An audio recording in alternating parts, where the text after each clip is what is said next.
আহসান জামিল সাহেব সহ যে কারো বক্তব্যই কাটছাট করে উদ্দেশ্যমূলক অংশটুকুকে গ্রহণ করে জাতির সামনে উপস্থাপন করে নেতিবাচক একটা অবস্থা সৃষ্টি করা, নেতিবাচক একটা ধারণা জনগণের সামনে উপস্থাপন করা, এটা অবশ্যই নিন্দনীয়। যার সম্পর্কেই করুক, যারাই করুক, মিডিয়ার যুগে মানুষ কারো কোনো বক্তব্য যখন সামনে আসে, যদি তার পছন্দসই লোক হয় তাইলে এই বক্তব্যটাকে বড় করে ফলাও করার চেষ্টা করে, যদি পছন্দের লোক না হয় তাইলে অনুসন্ধান করে এই বক্তব্যের মধ্যে কোনো ত্রুটি বিচ্যুতি আবিষ্কার করা যায় কিনা। তা আবিষ্কারকদের তো আমাদের দেশে অভাব নেই। যদি আবিষ্কার করতে পারে যে আগের এবং পরের অংশকে বাদ দিলে মধ্যখানে যে অংশটা আছে শুধু এটাকে যদি জাতির সামনে তুলে ধরা যায় তাইলে ওনাকে ধরাফাই করা যাবে, এই সুযোগটা অনেকে নেওয়ার চেষ্টা করে। মূলত এটা নীতি নৈতিকতার দিক থেকে তো অবশ্যই সঠিক নয়, অত্যন্ত নিন্দনীয় এবং গর্হিত কাজ। অপবাদ যাই হোক, এগুলো কিন্তু ইসলাম সমর্থন করে না এবং নীতি নৈতিকতাও এগুলোকে এলাও করে না। এগুলো সম্পর্কে সতর্কতা অবলম্বন করা উচিত। উনি হয়তো সহজ সরলভাবে আলোচনাটা এনেছেন যে আমল বেশি হইলেই শুধু হবে না। আবু বকর রাদিয়াল্লাহু আনহু রসুলের একজন সাহাবী এবং উম্মতের সর্বশ্রেষ্ঠ ব্যক্তিত্ব।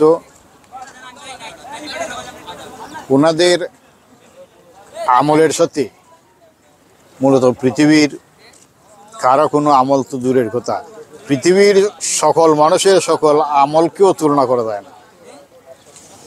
যেহেতু উনি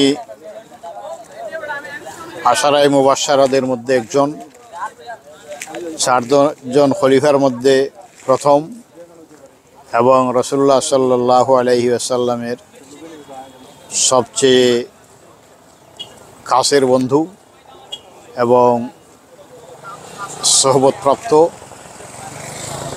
রাসূল সাল্লাল্লাহু আলাইহি ওয়াসাল্লামের চরম দুর্দিনে আবু বকর রাদিয়াল্লাহু তাআলা আনহু পাশে ছিলেন। ওনার সৌর পর্বতের যে ঘটনা, সর্পের দংশন, এই সময়েও উনি যে ধৈর্যের পরিচয় দিয়েছেন,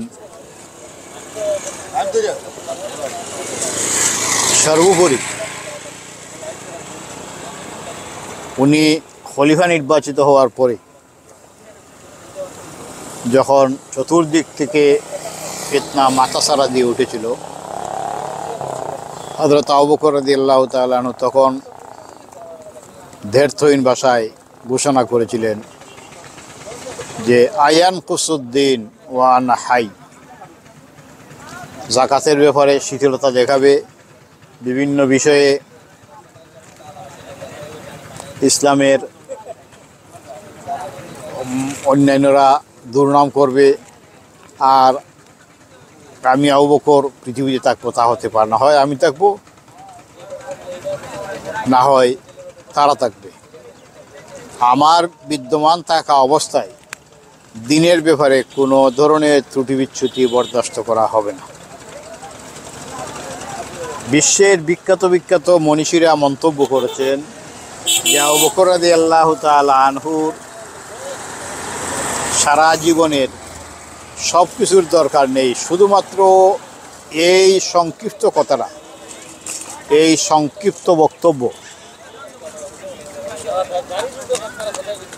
এই দুর্দিনে